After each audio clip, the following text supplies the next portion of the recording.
The clinking of glasses should have been a celebratory melody, but to me, it sounded like my own soul shattering.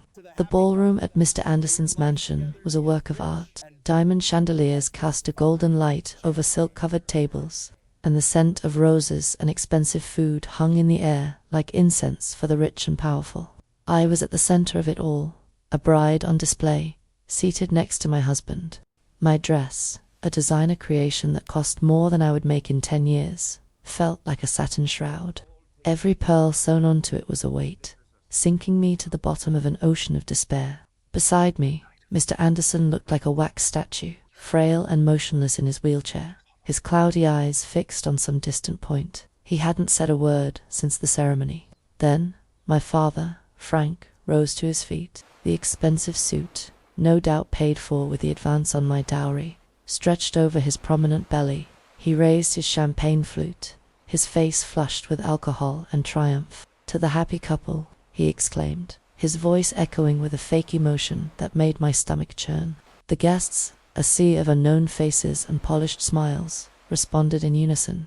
"But, more importantly," he continued, turning his predatory gaze toward me, "a toast to my beloved daughter, Sarah, who has finally learned her place in the world and understood the value of sacrifice to save her family."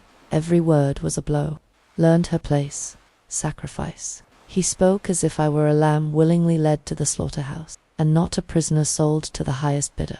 My stepmother, Rachel, seated beside him, smiled, a slow, cruel movement of her red lips.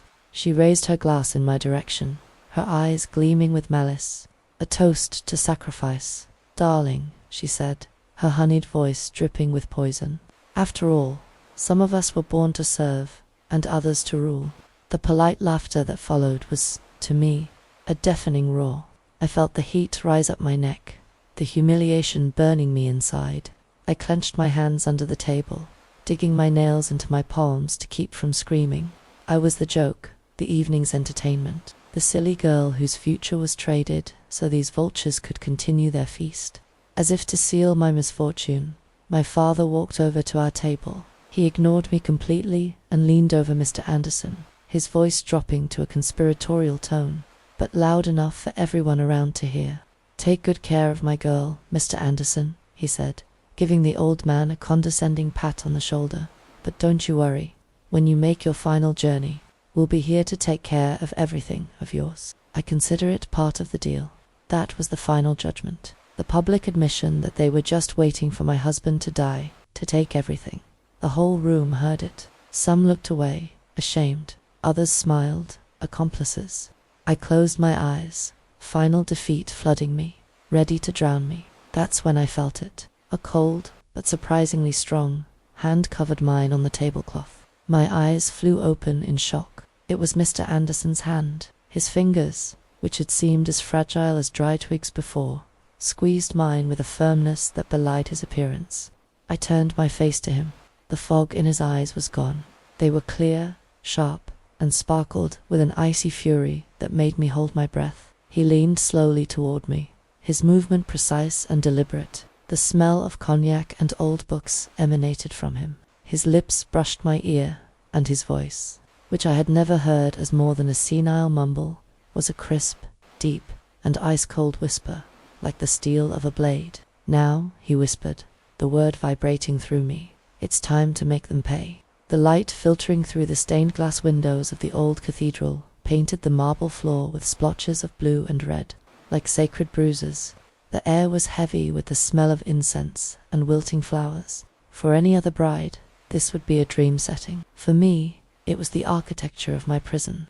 The wedding dress, which should have been a symbol of hope, felt like it weighed a ton, each layer of tulle and lace and net trapping me more deeply in my fate. My veil, a cascade of fine silk, obscured my vision, making the world seem like a nightmarish blur. And maybe that was for the best. I didn't want to see the faces in the crowd. I didn't want to see the pity in some eyes, and the satisfaction in others. My father walked me down the aisle. His grip on my arm wasn't that of a loving father giving away his daughter, but that of a jailer making sure his prisoner didn't try to escape. "Smile, Sarah," he hissed through a forced smile. "Remember our deal. A man's life is in your hands. He didn't need to say that the man was him. The threat floated between us, more real than any vow I was about to make. At the altar, Mr. Anderson waited in his wheelchair, a black suit swallowing his shrunken figure. He looked even more fragile under the vast vault of the cathedral. Beside him, his lawyer and trusted man, Mr. Thompson, a man with a severe face, watched everything with an unreadable expression. The priest began the ceremony. His voice was a monotonous drone in my ears, the sacred words about love, honor, and union sounding like a cruel mockery.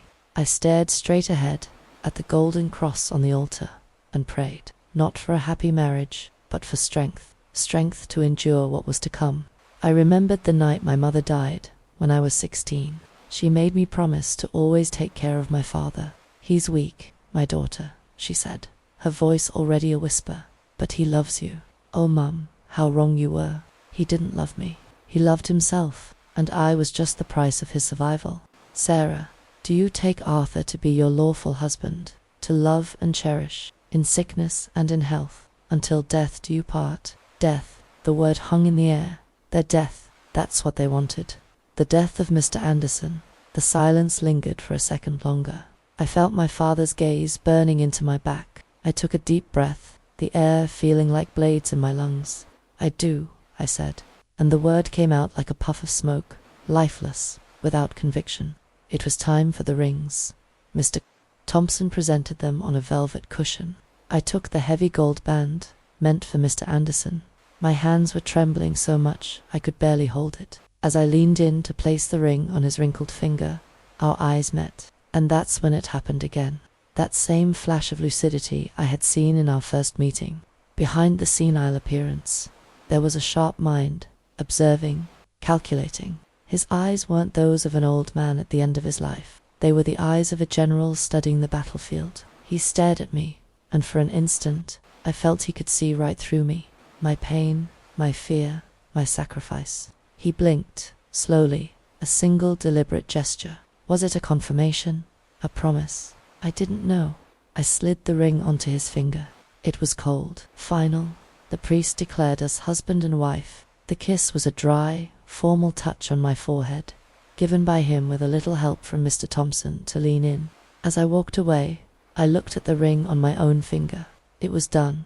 I had done it. I had sold myself to save a man who didn't deserve it. I had chained my future to a grave. At that moment, I believed I was sealing my destiny to a life of misery and loneliness. What I didn't know was that I wasn't sealing my destiny, but theirs. The night smelled of rain and fear. Inside our house, which no longer felt like a home but the antechamber of hell, the storm was much worse. Two men, built like mountains of muscle and bad intentions, occupied our small living room. They didn't sit down. They stood, like granite statues, radiating a contained violence that made the air vibrate. They were the debt collectors. The wolves my father, Frank, owed his life to. He was on his knees, on the threadbare carpet, a pathetic, trembling figure who had lost all dignity. He pleaded, he cried, he promised things he knew he couldn't deliver. "Time's up, Frank," said the bigger man, his voice a low thunder.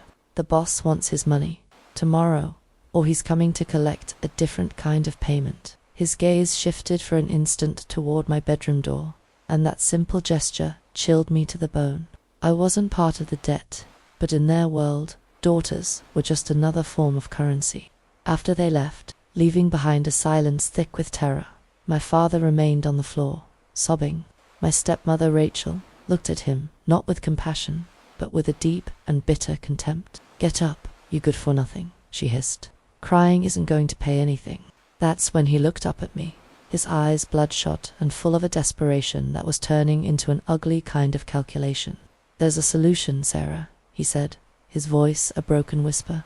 "Mr. Anderson, the millionaire, he'd offered to pay everything." I felt a small, foolish flutter of hope, an act of charity, an old family friend. But the way Rachel smiled, a sharp, cruel smile, told me the price would be terrible. "He'll pay every penny of our debts, Sarah," my father continued, standing up. "But he wants something in return." He paused, unable to look me in the eyes. "He wants to marry you." The word marry dropped into the silence like a stone in a bottomless well. I couldn't breathe. No, was all I could say. No, he's 80 years old. He's an old man. You're selling me. Dad, how can you? My voice broke into a scream of disbelief and horror.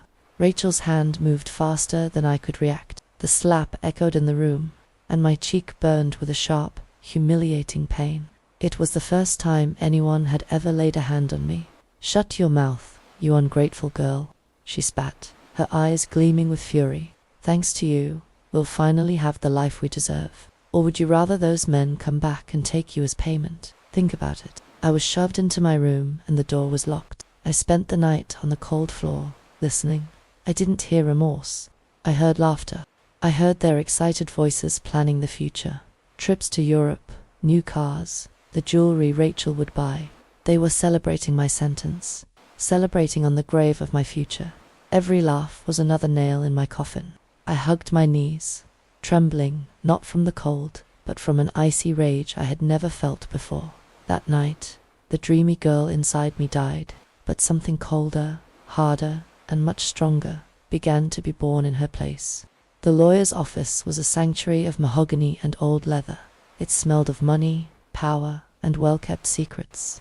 I was sitting in a her-backed chair that made me feel even smaller and more insignificant. To my right, my father, Frank, was brimming with a greasy joy, unable to sit still. To my left, Rachel examined the room with the eyes of an appraiser, as if she were already picking out new curtains. Facing us, Mr. Thompson, the lawyer and right-hand man to Mr. Anderson, watched us over his glasses with a judge-like expression. Mr. Anderson was not present. According to Thompson, his health didn't allow for such efforts. The contract is very simple, Thompson began, his voice as dry as the pages he held. Mr. Anderson agrees to liquidate the entirety of Mr. Frank's documented debts. In exchange, Miss Sarah agrees to marry him, becoming his lawful wife and, eventually, his sole universal heir. Universal heir, Rachel repeated in a greedy whisper, savoring the words. Frank smiled from ear to ear, as if he had won the lottery. For them, I was the winning ticket. Thompson slid the heavy document across the polished table. If you agree, we can proceed with the signing. My father took the gold pen with a hand trembling with excitement, but as I reached out to take it, I felt the room shrink around me. I was signing away my life, my future, my soul. It was then that Thompson, with an almost imperceptible movement, placed his finger on a section of the contract, as if he were just indicating where to sign. But his gaze met mine for a fraction of a second, and there was an urgency in it. I paused and looked down. It was a section my father and Rachel had completely ignored, an appendix titled Commemorative Provisions. My heart began to pound. I read the first line, and the words leaped off the page, burning my eyes. In memory of my dear friend and betrayed partner, Mark Jones, ... double quotes, the air left my lungs. Mark Jones. It was my grandfather's name, my mother's father, whom I barely remembered. A man my father never spoke of, except to say he had died in poverty after a bad business deal. Partner, Mr. Anderson's partner. The pen trembled violently in my hand. I looked up at Thompson. He held my gaze, and I saw in his eyes not pity, but a kind of silent complicity. It was a warning, a clue, a call to wake up. My grandfather's name was written on my marriage contract. This wasn't a random business deal.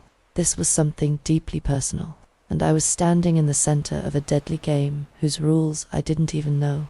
The days leading up to the wedding became a torture of preparations. Rachel dragged me from the most expensive boutique in the city to exclusive jewelry stores, not to make me happy, but to show me off as her new trophy. A millionaire's bride can't look like an orphan, she would say, as she chose dresses I would never wear and jewelry that felt like diamond shackle. Each dress fitting, each choice of flowers, was a constant reminder of the golden cage that awaited me. One day, during a visit to Mr. Anderson's mansion to discuss reception details, the oppression became unbearable.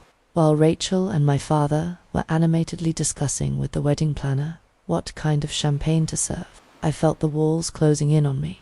I needed air. I needed to escape, even for a moment. I excused myself with a pretense of going to the ladies' room and slipped down a side corridor, away from the hustle and bustle.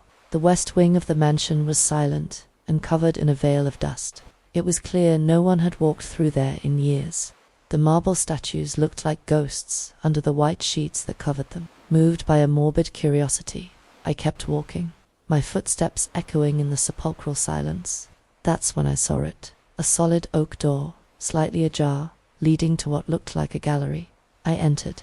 The room was long and dark, lit only by a dusty skylight. The walls were covered with oil portraits, the faces of past generations watching me from their golden frames. They were Mr. Anderson's ancestors, I assumed, men with severe looks and women with sad smiles. But one painting at the end of the gallery caught my attention. It was bigger than the others, and it looked strangely familiar. I walked closer, my heart beating with an inexplicable premonition. The painting depicted two young men, standing side by side, smiling with the confidence of those who believe they will conquer the world. One of them was unmistakably a young Mr. Anderson, with the same penetrating eyes I had seen behind his senile facade. But it was the other man who made me let out a gasp. He had the same dark hair and the same kind smile I had seen in the few old photographs my mother kept of him. It was my grandfather, Mark Jones. Below the painting, a small brass plaque, almost illegible with age, confirmed the impossible. It read, "Arthur and Mark, founding partners, Jones Anderson Corp., 1975. My grandfather didn't just know my future husband. He had been his partner. They had built something together. I remembered my mother's whispers, fragments of conversations I didn't understand in my childhood, about a betrayal, stolen money, a friend who became an enemy. My father always said my grandfather had been a failure, but this painting told a different story, a story of ambition, of friendship, and, probably, of a terrible betrayal. Why would my father lie to me about something like that? What had happened between those two men?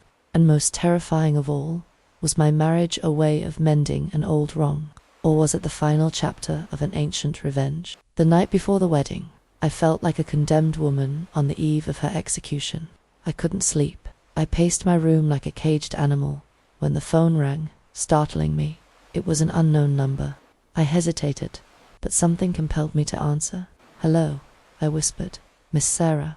The voice was Mr. Thompson's, the lawyer. He sounded as formal and distant as ever. "Mr. Anderson wishes to speak with you." My heart stopped. Speak with me? The man who barely seemed aware of his surroundings. Before I could answer, I heard a throat clear on the line, and then a voice I didn't recognize. It was deep, firm, and full of an authority that chilled me to the bone. It wasn't the voice of a frail old man. It was the voice of a king. "Sarah, Mr. Anderson said. The name in his mouth sounded different, not like the whiny, weak Sarah my father despised, but like the name of someone important. "Mr. Anderson," I stammered. "Are you all right?" A dry, humorless laugh echoed on the line. "All right? I haven't been all right in 30 years, since your father and his greed took everything that mattered to me. But that's about to change." Shock left me speechless. It was him, the man from the painting, the man behind the mask. "Listen to me carefully, girl," he continued, his tone turning urgent. "I don't have much time. Thompson is rerouting calls, but it won't last. I know what they're forcing you to do. I know who they are. I've known Frank since he was an envious boy living in the shadow of your grandfather's greatness." He paused, and I could hear his heavy breathing. "Tomorrow, at the altar, you will do exactly as they tell you. You will say, 'I do.' You will smile. You will play your part to perfection. Don't give them any reason to suspect anything. Understood?" I don't understand," I whispered, my mind racing. "Why? If you know the truth, why are you still going through with this?" "Because you don't hunt a wolf with a shout, you hunt it with a trap," he replied, his voice pure ice. "And the wedding, Sarah, is the perfect trap. Your father and that woman believe they are about to get everything. But tomorrow, they won't just lose everything. They will be humiliated, destroyed, and you, girl, ... You will be the one to close the cage door." I was silent, trying to process the enormity of what he was saying. This wasn't a rescue, it was an act of war, and I was his soldier. "Tomorrow," he concluded, his voice dropping to a conspiratorial whisper, "during the toast, when your father stands up to speak, don't drink from your glass. Look at me, and wait for my signal. The rest, leave it to me." The line went dead. I was left with the phone in my hand, trembling. The fear I had felt before was child's play compared to the terror and strange excitement that now coursed through me. The man I was going to marry wasn't a senile victim. He was a master strategist, a vengeful ghost who had waited decades for his moment. And I, the girl who thought she was being sacrificed, realized I wasn't the lamb. I was the knife. The wedding morning arrived with a grey, leaden sky, a perfect reflection of my mood. Rachel burst into my room without knocking, her eyes gleaming with a feverish excitement. She brought with her an army of stylists and makeup artists who began to work on me as if I were a lifeless doll. They sat me in front of a mirror, and for the next few hours, I watched my pale and scared face transform into the mask of a radiant bride. They applied layers of foundation to hide my dark circles, blush to fake a happiness I didn't feel, and a blood-red lipstick that looked like an open wound. "Perfect," Rachel declared, wrapping her arms around me in a fake embrace that made my skin crawl. "Absolutely perfect. Mr. Anderson won't know what hit him." Oh, the irony. Neither of us truly knew who was going to be hit that day. When they finally put the dress on me, I felt its weight in a completely new way. It was no longer a shroud. It was armor. The tight corset reminded me to stand tall. The veil, which had once seemed like a spider web, was now a shield behind which I could hide the calculating expression I was fighting to keep at bay.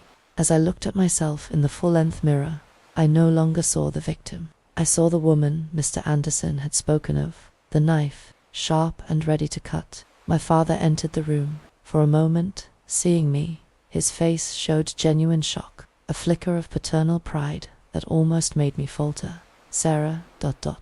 you look ... double quotes," he began, his voice unusually soft. But Rachel interrupted him, her voice as sharp as ever. "She looks how she should, like a millionaire's wife. Now, let's go, or we'll be late for our payday." The flicker in my father's eyes died, replaced by the same old greed. He offered me his arm. As we walked to the car, he leaned toward me. "Make me proud, honey," he whispered. "Don't do anything stupid. Our future depends on this." "Don't worry, Dad," I replied, and my own voice surprised me with its firmness and coldness. "Today, everyone will get exactly what they deserve." He smiled at me, interpreting my words as a promise of obedience. He had no idea of the depth of that promise, or to whom it was directed.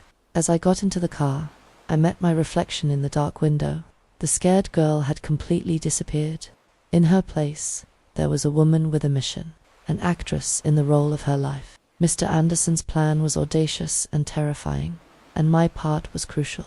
A single mistake, a single wrong look, and everything could fall apart. The question was no longer whether I would have the courage to go through with it. The question was, when the time came, would I be able to look my own father in the eyes as I destroyed him? The cathedral was full. The organ played a solemn melody that vibrated in my chest. As I walked down the aisle on my father's arm, each step was deliberate, measured. I held my head high, my face serene, a mask of perfect bridal docility. I could feel hundreds of eyes on me, judging, evaluating, pitying. I let them underestimate me. It was part of the plan. At the altar, Mr. Anderson was waiting for me. Today, his frailty seemed even more pronounced. He was pale, and his head sometimes fell slightly to the side, as if the effort of holding it up was too much. Rachel and my father watched him like hawks, probably counting his breaths. But when our eyes met, I saw that spark again, that undercurrent of power. It was our secret communication, a pact sealed in silence. The ceremony passed like a dream. I said my vows in a clear voice, each word of love and loyalty a perfectly crafted lie. When it was time to exchange the rings, Mr. Thompson approached with the velvet cushion. As he handed me Mr. Anderson's ring, his fingers brushed mine. I felt the slight prick of something small and sharp passing from his hand to mine. I closed it in my fist, my heart pounding against my ribs. I slid the ring onto Mr. Anderson's finger, a slow and reverent gesture. As I did, he covered my hand with his, hiding my clenched fist from everyone's view. His touch was a confirmation.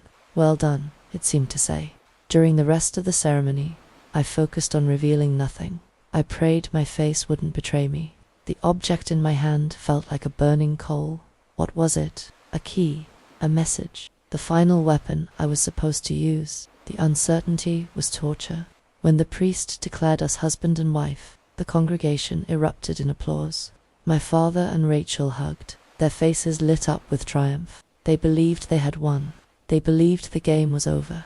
As I turned to face the crowd, as the new Mrs. Anderson, I looked for Mr. Thompson's face among the guests. He looked at me and nodded very subtly, an almost imperceptible signal. Then his gaze shifted to the back of the cathedral. I followed his gaze. There, standing in the shadows near the main door, were two men in dark suits. They didn't look like guests. They watched the scene not with joy, but with the patience of hunters waiting for the right moment to strike. They were police officers. Mr. Anderson's plan was bigger and much more dangerous than I had imagined. The trap wasn't just financial, it was legal, and the doors of the cage were not only closing on my father's fortune, but on his own freedom. The trip from the cathedral to the mansion was a blur of fake smiles and empty congratulations. Once at the reception, I was dragged into a whirlwind of introductions. "This is my daughter, the new Mrs. Anderson," my father announced with a cloying pride, introducing me to business partners and high society figures. Every handshake, every kiss on the cheek, felt like the touch of a snake. I played my part, smiling sweetly, thanking everyone with rehearsed modesty. I was invisible to them, a simple accessory to the power and wealth my father now believed he controlled. The ballroom was the perfect stage for the final act. A long imperial table dominated the center, covered with silver candelabras and extravagant floral arrangements. I was seated at the head, next to Mr. Anderson, who had returned to his state of apparent catatonia. My father and Rachel sat across from us, presiding over the party like a usurping king and queen. They ate greedily, drank excessively, and laughed heartily, their arrogance growing with each passing minute. Discreetly, I opened my hand under the table. The object Thompson had passed me was a tiny metal USB key, so small, but I felt its weight as if it were a bomb. I remembered Mr. Anderson's order, wait for my signal. Anxiety gnawed at me from the inside. What would the signal be? What was I supposed to do with that key? I looked around, searching for a screen, a computer, anything. Then I saw it. At the end of the room, discreetly hidden behind a silk screen, there was a large projector and a screen rolled up on the ceiling, probably for speeches or corporate presentations. My heart skipped a beat. The first course was served, then the second. The wine flowed endlessly. The atmosphere became louder, more decadent. My father, already drunk on power and expensive wine, stood up, tapping his glass with a knife to ask for silence. The moment had arrived. "Friends, family," he began, his voice slurred but resonant. "Today is the happiest day of my life, not just because my beloved daughter has found such a distinguished ... companion." He paused, casting an almost mocking glance at Mr. Anderson. "But because today, the Jones and Anderson families are one again. An old wrong is being righted. The legacy of my father-in-law, Mark, is finally in the right hands. Mine." A wave of rage washed over me. The nerve, the audacity to invoke my grandfather's name to justify his theft. "And for that," he continued, raising his glass even higher, "I want to propose a toast to my daughter, who finally learned her place and saved this family." The room erupted in applause. Rachel looked at him with adoration. It was the exact scene Mr. Anderson had described to me. The public humiliation, the climax of their arrogance. I remembered the instruction, "Don't drink from your glass. Look at me." I raised my glass, but my lips didn't touch it. My eyes were fixed on Mr. Anderson. He remained motionless, his head slightly tilted. For a terrifying moment, I thought something had gone wrong, that he was truly sick, that the plan had died with him. My father began to drink, and the others followed. That's when he did it. Slowly, in a way almost imperceptible to anyone who wasn't watching him with the intensity I was. Mr. Anderson raised his left hand and adjusted the wedding ring on his finger. He turned it once, twice. It was the signal. With my heart pounding in my throat and my hands trembling, I got up from my chair. All eyes turned to me, surprised. My father frowned, confused. "Sarah, sit down," he ordered. Ignoring him, I walked with firm steps toward the projector I had seen earlier. I knew what I had to do. The fate of everyone in that room was in the small key I was clutching in my hand. Silence fell over the room. 100 pairs of eyes followed me as I approached the projection equipment. I could feel my father's fury like a wave of heat at my back. "Sarah, what the hell do you think you're doing? Get back here right now," he yelled, his mask of respectability shattered. Rachel looked equally dumbfounded, her smile frozen in a grimace of disbelief. My fingers, surprisingly steady, inserted the USB key into the laptop connected to the projector. A folder appeared on the screen. It contained a single video file. I double-clicked. The giant screen that was rolled up on the ceiling descended with a silent hum, and the face of a young and vibrant Mr. Anderson filled the room. The video was old, grainy, but the audio quality was crystal clear. It was a recording of a Jones-Anderson Corp. board meeting, dated 1985. "I present to this board," the young Arthur in the video was saying, "irrefutable proof that my partner, Frank Jones, has been embezzling company funds for the past 2 years. A collective gasp went through the room. My father turned white as a sheet. On the screen, documents, bank statements, falsified signatures flashed by. The proof of the theft that ruined my grandfather was being exposed for everyone to see. But that's not all. The voice of the past Arthur continued. The video changed to an audio recording. My father's voice, young and arrogant, filled the room. "Mark is a softie," he was saying. "He'll never suspect a thing. When I'm done, he won't have a cent. And best of all, I'll make it look like his own incompetence sank the company." Rachel looked at Frank in horror. Their guests, their friends, their new high society contacts, looked at them with a mixture of shock and contempt. His reputation was disintegrating in real time. "Turn that off," my father roared, running toward me. But before he could reach me, a figure stepped in his way. Mr. Thompson, flanked by the 2 detectives I had seen at the church. But the show wasn't over. Suddenly, at the head of the table, there was movement. With a strength no one thought possible, Mr. Anderson stood up. He stood tall and firm, abandoning the wheelchair as if it were a throne he had grown tired of. His voice, now needing no whispers, resonated in the stunned silence, as powerful as that of the young man on the screen. "Not only did you steal my company and betray my best friend, Frank," Mr. Anderson said, his gaze that of a judge passing sentence, "but you condemned his family to poverty and then had the audacity to sell his granddaughter to pay off your gambling debts. But the debt to Mark Jones, that one gets paid tonight." He pointed to my father. "This wedding was a contract, and you violated it the moment you publicly admitted that you were just waiting for my death to rob me. The bad faith clause is activated. You will not receive a single cent. In fact, the debt you thought was paid now belongs to me." The detectives stepped forward and put handcuffs on my father's wrists. He didn't fight. He was completely broken. Rachel fainted in her chair. Mr. Anderson walked toward me. His eyes were no longer cold, but shone with a warm approval. He placed his hands on my shoulders. "Your grandfather would be very proud of you, Sarah," he said softly. "He always knew you had his strength." I watched my father being escorted out of the room, his empire of lies reduced to ashes. I looked at the silent crowd, at the ruin of my old life, and for the first time in years, I felt free. The trap had closed, the king had fallen, and justice, after 30 years, had finally been served. Mr. Anderson's secret wasn't just about revenge. It was about redemption. The redemption of a name, of a friendship, and, above all, the redemption of my own future.